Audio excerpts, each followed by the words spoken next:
ये जो कर्ज रोल ओवर है इसके बारे में मैं चाहता हूं कि आपसे अगर इंफॉर्मेशन कोई लें, इस वक्त किन ग्राउंड्स पे काम हो रहा है और क्या हम कामयाब हो जाएंगे? अगर हो जाएं तो आई बिलीव कि एक पॉजिटिव रिलीफ होगा हुकूमत पाकिस्तान के लिए, खास तौर पे उन पे जो एक बर्डन है बैरूनी अदायगियों का। इस पे क्या अपडेट्स है और क्या तज्जिया है आपका? जी बिस्मिल्लाहिर्रहमानिर्रहीम। देखिए, ये जो हमारे इस वक्त IMF का प्रोग्राम का स्टाफ लेवल तो एग्रीमेंट हो गया है, लेकिन उस एग्रीमेंट की एक बुनियादी शर्त ये है कि पाकिस्तान ने $12 अरब के जो कैश डिपॉजिट्स लिए हैं या कर्जा लिया हुआ है सऊदी अरब से, चीन से और मुत्तहिदा अरब अमारात से, जो कि हमने 1 साल में वापस करना था, लेकिन गुज़श्ता कई सालों से हम वो 1 साल नहीं आया और हर साल हम उसको रोल ओवर करवा रहे क्योंकि गवर्नमेंट के पास, हुकूमत के पास वो पैसे नहीं है जिससे वो जिनका कर्जा वो वापस कर दिया जाए। अब उसकी वजह से एक हर साल एक अनसर्टेनिटी जो है वो होती है, और अनसर्टेनिटी ये होती है कि जी आप कभी $1 अरब मैच्योर हो रहा है, कभी 2 हो रहा है किसी महीने, और पूरा साल ही ये जो सिलसिला है ये चलता रहता है। तो IMF ने ये शर्त लगाई है अब कि आप बजाय इसका 1 साल का रोल ओवर लेने के लिए दरखास्त करें लैंडर से कि वो आपको 3 से 5 साल की जो रोल ओवर है वो दे दे, जिसकी वजह से जो पाकिस्तान की जरूरियात है किसी भी साल में गैर मुल्की कर्जे अदा करने की और अपना करंट अकाउंट खसारा फाइनेंस करने की, तो वो अभी एस्टिमेटेड कुछ $26 अरब हर साल होती हैं। तो वो $26 अरब से कम होके आप अंदाजा कर लेंगे उतना ही कम होके अमाउंट ये कोई $14 अरब के पास आ जाएगी, और 10 से 12 अरब डॉलर समहाउ मैनेजेबल होता है क्योंकि इतना पाकिस्तान रूटीन में कर्जा ले रहा होता है राइट टाइम से। अच्छा, अब इसमें मसला ये है कि वो जो लैंडर्स है, क्रेडिटर्स है, वो उनसे ये चीज पहले भी उनको पेश की गई थी, तजवीज पहले भी बात कई दफा हो चुकी है, इस पे वो एग्री नहीं कर रहे थे।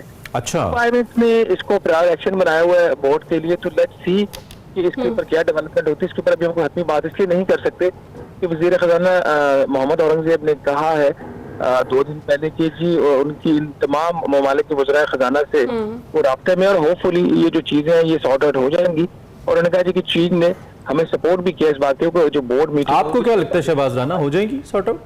औरंगजेब साहब तो कहते रहते हैं 1 साल का रोल ओवर तो हो जाएगा। अच्छा। उसमें प्रॉब्लम नहीं है, मुझे नहीं लग रहा, अनलेस कोई पॉलिटिकल चीज हो जिसकी वजह से कोई गल्फ कंट्री रोल ओवर करने से इनकार कर दे। सिर्फ जुलाई के महीने में जो भी खत्म हो रहा है इसमें तकरीबन $5 अरब का ये कर्जा मैच्योर हो चुका है, जिसमें $2 अरब का सऊदी अरब का मैच्योर हो चुका है, $1 अरब का UAE का, $2 अरब का रफली चाइना का। तो ये जो मैच्योरिटीज ऑलरेडी हो चुकी हैं, तो अभी तक हमने वो पैसा वापस नहीं किया, तो विच मीन्स कि वी आर होपफुल के ये पैसा जो है हम रोल ओवर करवाने में जो है वो कामयाब हो जाएंगे। कितने अरसे के लिए होगा ये इस पे भी कुछ कहना कबल इस वक्त है। सही है। अच्छा, इसके साथ साथ जो फिच रेटिंग है उससे वज़ीर ख़जाना तो कह रहे हैं कि मईशत बेहतरी की जानिब गामजन होने का ये आकाश है, तो क्या लगता है क्रेडिट रेटिंग बेहतरी से पाकिस्तान का जो आलमी मार्केट में एतमाद है वो कितना बहाल होगा?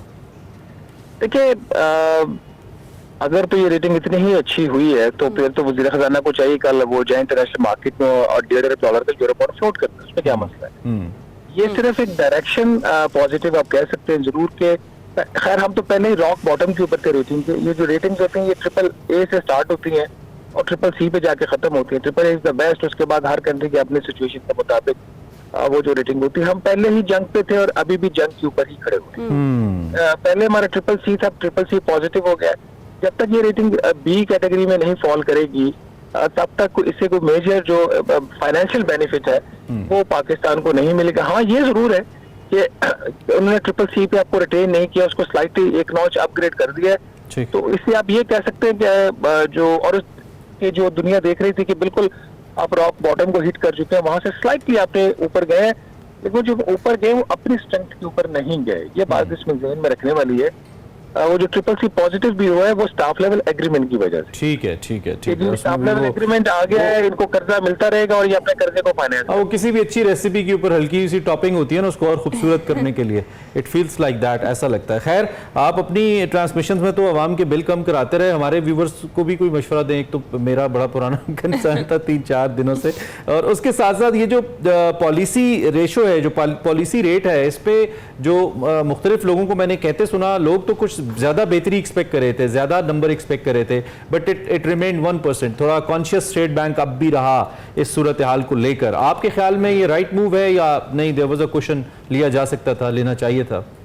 देखिए, एक तो खैर इमरान साहब आपका बिल कम नहीं हो तो मुझे लगता है इस जुमे दोबारा आना पड़ेगा लाहौर आपका बिल कम करवाने। सर प्लीज, अगर ऐसे होते हैं तो जरूर आइए, मोस्ट वेलकम। अच्छा, दूसरा इसके अंदर देखिए, जो इस वक्त एक सूरत हाल है ओवरऑल महंगाई की, उसमें ये चीज है कि आपकी जब ये इंटरेस्ट रेट डिटर्मिन होता है कैसे होता है, एक बुनियादी चीज है। वो बुनियादी चीज ये थी कि आज से कुछ अर्सा पहले ये होता था कि जो हमारा एक एवरेज इन्फ्लेशन रेट होता था, सॉरी जो कोर इन्फ्लेशन रेट होता है, कोर वो होता है जिसमें खाने पीने की अशिया और एनर्जी से रिलेटेड जो इन्फ्लेशन को आप माइनस कर रहे हैं, जो बाकी महंगाई का नंबर बचता है उसको कोर बोलते हैं। तो कोर की बेस के ऊपर पाकिस्तान का जो इंटरेस्ट रेट था स्टेट बैंक, वो डिटरमाइन। फिर कुछ ऐसा ये होना शुरू हुआ कि कोर इन्फ्लेशन रेट आपका कम होता था और हेडलाइन इन्फ्लेशन रेट आपका ज्यादा। हेडलाइन का मतलब ये जो एनुअल आपका हर महीने स्टेट बैंक ऑफ पाकिस्तान के नंबर अनाउंस करता है, जैसे पिछले महीने, sorry Pakistan bureau statistics announce करता है, अब पिछले महीने का नंबर है 12.4। अब चूंकि हुआ ये है कि पाकिस्तान में इतनी तेजी से महंगाई में इजाफा हुआ गुज़श्ता 2 सालों में कि कोर आपकी इन्फ्लेशन होती थी 20, 22, 24%, हेडलाइन आपकी पहुंच गई 34-35%।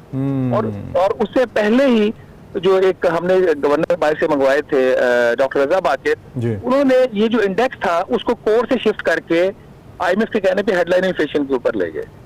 उस वक्त तो उनको ये सारी चीज अच्छी लग रही थी। अब आपका हेडलाइन इन्फ्लेशन है 12.4%, कोर इन्फ्लेशन रेट है आपका तकरीबन 15%। ओके, आपका शरह सूद कम होने के बाद भी जो इंटरेस्ट रेट है वो 19.5% है। इसका मतलब ये है कि जो रियल पॉजिटिव इंटरेस्ट रेट है, अगर हेडलाइन से कंपेयर करें तो आपका 8% है। जी जी जी। और अगर आप कोर से कंपेयर करें तो आज भी ऑलमोस्ट 4-4.5% है। तो ये जो शरह सूद अगर IMF के और स्टेट बैंक के अपने असूलों के मुताबिक देखा जाए तो ये आज 16% से ज्यादा नहीं होने चाहिए। ठीक, अच्छा। शहबाज राना साहब, क्योंकि महंगी बिजली पे ही मैं वापस आ जाती हूँ, वो सबका ही अलमिया है, और इस पर जो वज़ीर पेट्रोलियम है मुसद्दिक मलिक साहब, वो ये कहते हैं कि खुशखबरी सुना रहे हैं कि आगे चल के आसानी होने वाली है, रिलीफ मिलने वाला है, फैसला हो गया है, 86% घरों की जो बिजली का इजाफी बोझ है वो हुकूमत ने खुद उठाना है। ये हुकूमत तो ये कह रही है, असल में नियर फ्यूचर क्या कोई रिलीफ मिल सकता है आवाम को या नहीं? देखिए, वो सियासतदान है, उन्होंने सियासत करनी है। उसके पीछे कहानी ये है कि अभी जो बिजली की कीमतों में 51% तक इजाफा हुआ था 1 जुलाई से, उसको वज़ीर आज़म ने सिर्फ 3 माह के लिए वो कंज्यूमर जिनकी कंजम्पशन 100 यूनिट से 200 यूनिट तक है, वो प्रोटेक्टेड कैटेगरी में, उसको सिर्फ 3 माह के लिए डेफर किया है।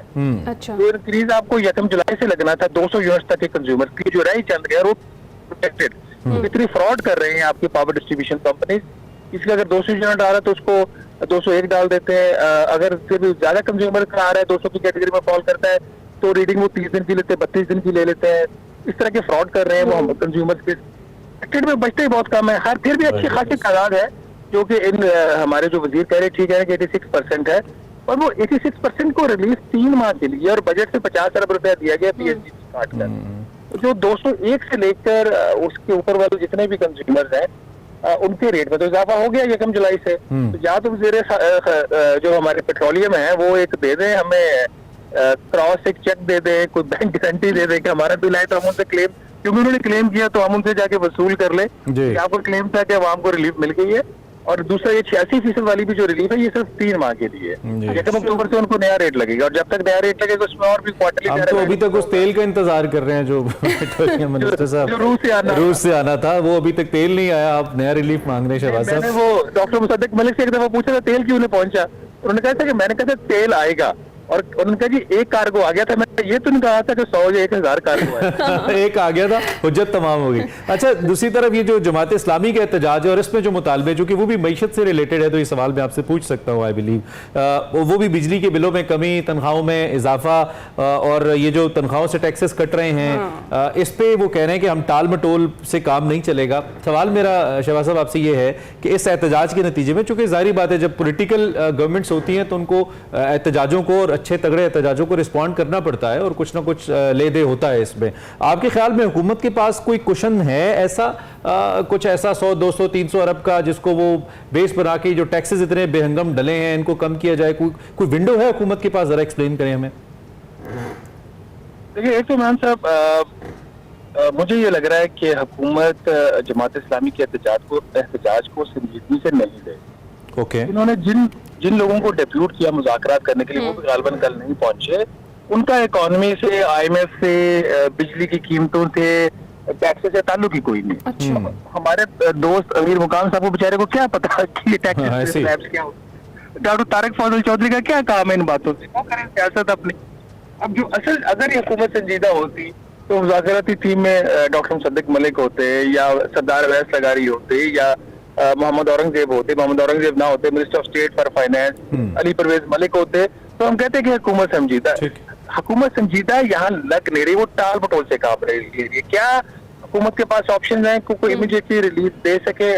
मेरा नहीं ख्याल कि इनके पास चॉइसेस हैं। अच्छा। मैंने एक खबर भी की थी 2 दिन पहले, छपी थी कि इन्होंने कोशिश की थी 201 से 400 यूनिट्स के जो कंज्यूमर्स हैं उनके लिए भी 3 माह के लिए जो बिल्स हैं उनके डेफर कर दें। तो IMF ने आगे इनको वो क्या कहते हैं ना, टके से वो का जवाब दे कि आप ये काम नहीं कर सकते, स्टे ऑन द कोर्स।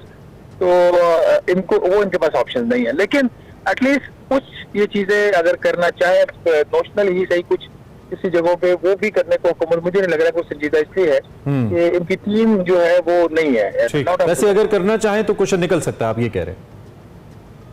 इतना क्वेश्चन निकालना जरा मुश्किल हो जाएगा ठीक है।